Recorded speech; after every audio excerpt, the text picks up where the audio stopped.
Hi, this is Anna, and this is Check It at the Round Table, where we discuss movies, books, music, and stuff. Today we're discussing episode 4, Plus and Minus, the Taiwanese BL drama series. This episode opens with Fu Gong leaving the pub because he's tired of the king game. It's basically kind of a repeat of the end of episode 3, where he's imagining that Jing is coming out and passionately embracing him, which does not happen. However, Jing does follow him out, and he says, it was no fun. The vibe was just off when you left, so I'm leaving too. And I promise I won't take you to these parties anymore, since you don't seem to like them. And he then takes Fu Gong back to their old school, and he crosses over the little gate and goes to the school, and Fu Gong's like, why are we here? And Jing's going, well, we're here to wax nostalgic about our youth. I'm going, your youth? It was like 10 years ago you were here, so talk to me in 20. Anyway, I have the same conversations with some of my friends. I'm like, yeah, okay. When you're 60, 70, 80, 90, we'll talk about being old. But when you're in your early 20s, we're not talking about being old. But anyway, so I think when Xing and Fu Gong go back to their old high school, Xing stops and he says, it comes to mind that I have, for our entire time together, always dragged you around places. And whether that's the noodle shop, whether that's to parties you maybe don't want to go to. And I'm sorry, I maybe shouldn't have done that. But I like having you with me. I like having you there by my side. You're my buddy. Basically, bad buddy. I'm joking. Okay, anyway, sorry. Little segue. But moving on. As they are there at the school, Fu Gong and him are on the roof, and Fu Gong says, I don't even really know what happened to all our classmates we had, even though it's only been, 10 years. And Jing's going, well, I don't really know what happened to him, but I think we're the only ones that haven't ended up with someone. Even Stone, who nobody thought anybody would end up with, has ended up with his partner and 2 girls. And I'm going, I wonder if they're talking about Stone, because we have I Do Be Loved in House. We have the 2 characters of Shi Li and Jing Yazin in the next episode, I believe. So I'm going, I wonder if they're talking about Stone. I don't know. It's just kind of a neat little thought there. I'm going, it would be interesting to kind of know what happened to Stone. But anyway, moving on. So Stone has two kids, and Jing goes, one of our friends scared the night guard so much they thought she was a ghost, and I wonder if she does that with her husband now. And Fu starts kind of laughing. They then go to the classroom, and they're talking about the night that Fu Gong turned 18, and Jing gave him that keychain, and he gave Jing that book because he didn't want to give him the matching keychain, because he thought, I'm just not ready to do that. And Fu Gong sitting there 10 years later, a decade later, going, kind of, I think, when he's looking at that wall, thinking about the past and how Jing kind of fell asleep in a drunken stupor after saying, no, I can't read any more books, bushy, bushy, bushy. But anyway, he's sitting there going, I'm kind of in the same spot mentally as I was 10 years ago. I mean, we don't have this huge little diatribe that he does, but he's just sitting there looking at the wall going, things really haven't changed for me and my emotions in 10 years. So anyway, he and Jing go home. We then segue over to Yuki at the bar as he's finishing up, and he's the one who started the king game, and I think I finally have gotten over Yuki. It's taken me 7 episodes, but over him, and he was kind of a bit of an angst character, because I'm going, what is his why? I mean, when I watch a show, it's like, forget people's actions, the why behind those actions is what is really, really important. Maybe it's because I'm a high-functioning autistic, I don't know. But anyway, when I'm watching this show, Plus and Minus, in this episode, I'm going, with Yuki in the king game, I don't think he did it to be a bother. I think he really did that because he wanted to see what Fu Gong would do. He's basically, I think, trying to put Fu Gong in a place where he has to act. because I think Yuki's been watching him for quite a while going, he needs to make a move, and he could spend his entire life not making a move because he is terribly freaked out about the ramifications of that move. But what if I put him in a situation where he's forced to sit there and go, what would happen if Jing ended up with someone else? Oh goodness, would that be enough to make Fu actually do something about his emotions? Again, I might be breathing too much into that whole episode, but I really think that was kind of what Yuki was thinking, because he's a very calculating person. And when I say calculating, I don't mean as in he's trying to do something to cause harm to others. I think he's sitting there going, I know these people really well because I've watched them long enough, and I know what they're going to do next if maybe they're pushed a little bit to do something. And not, how to say this, I don't think Yuki's trying to push anyone to do something that they don't want to do. I think he's trying to push, for example, Fu Ligong to do something so he doesn't spend the rest of his life regretting the fact that he never told Xing how he felt.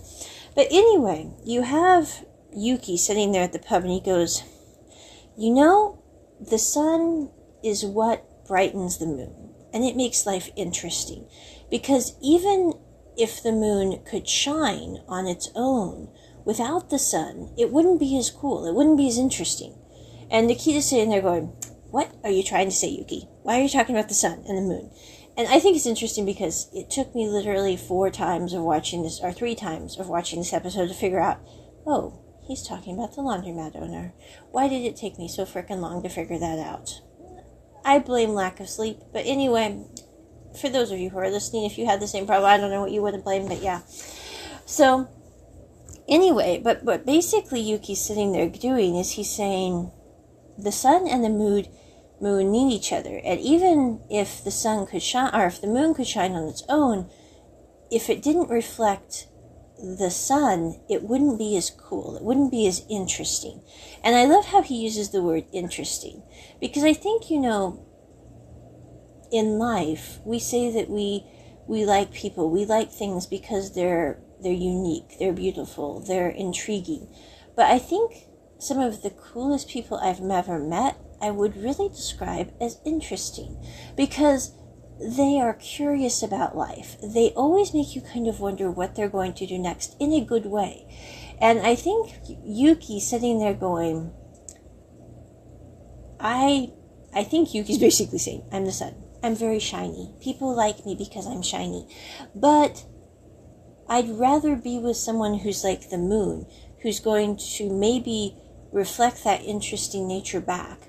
Because I don't want to be with someone who's shiny. I'd rather be with someone who's not shiny, because shiny is just shiny when it comes down to it.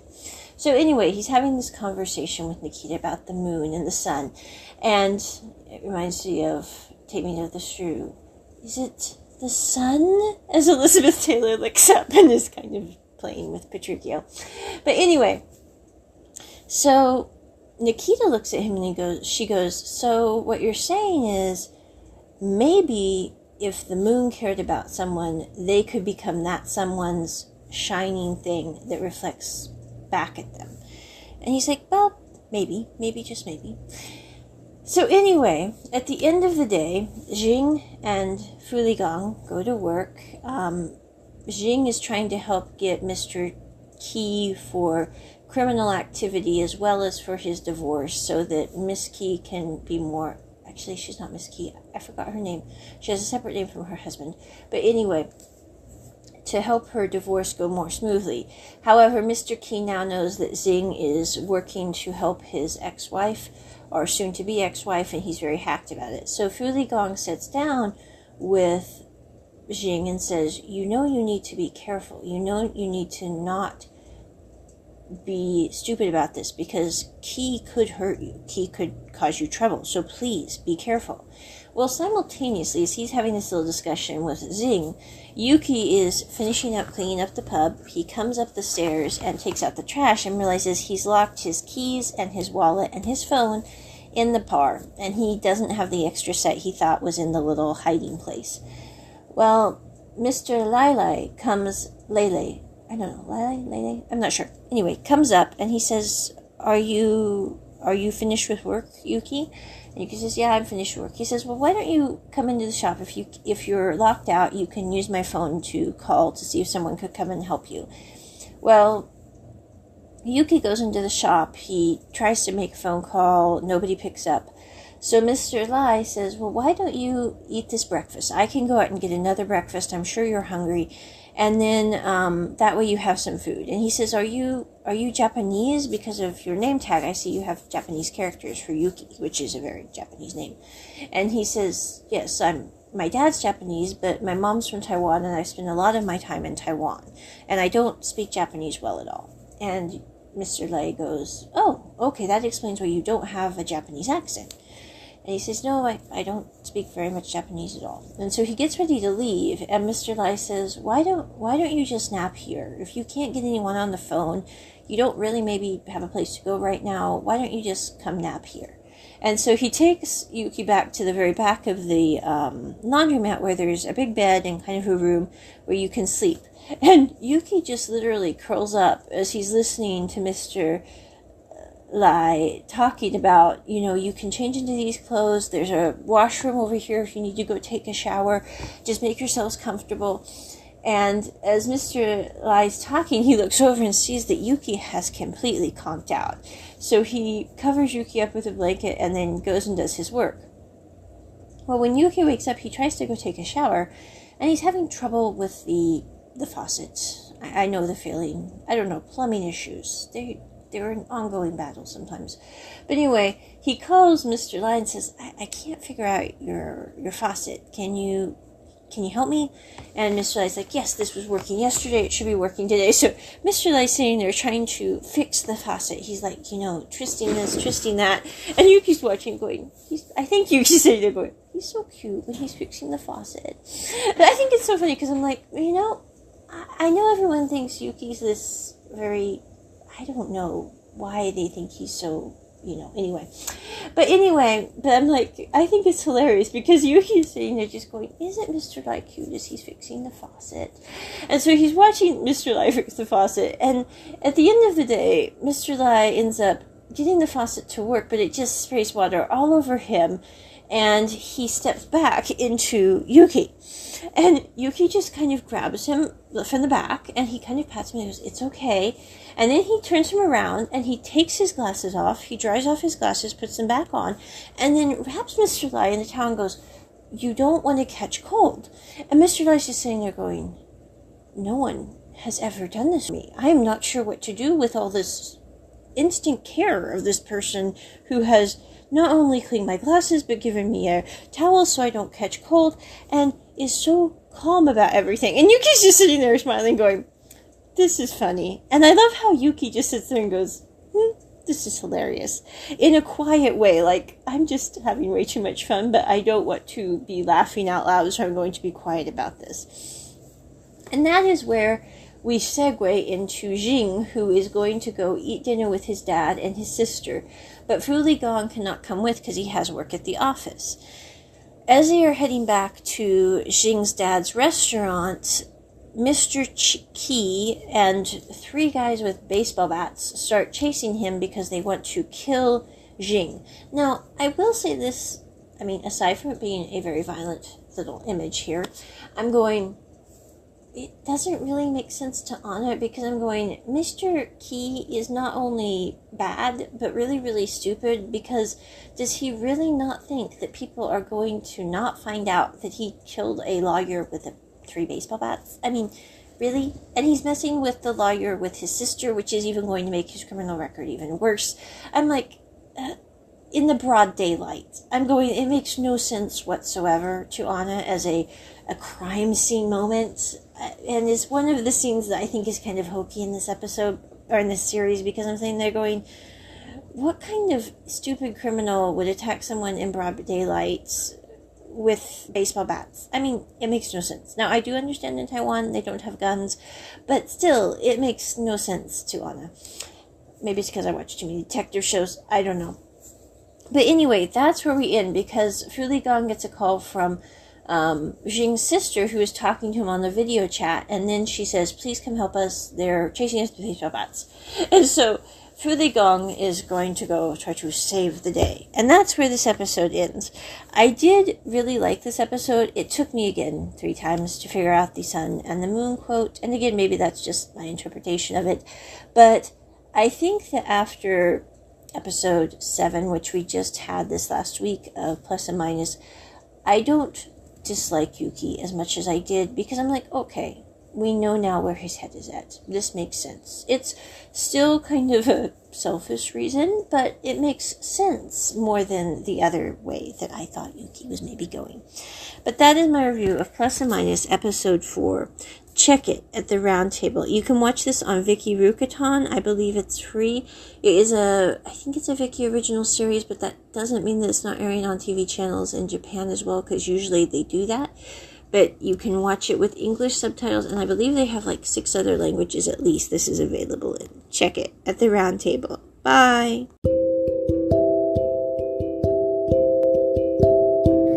Hi, this is Anna, and this is Check It at the Round Table, where we discuss movies, books, music, and stuff.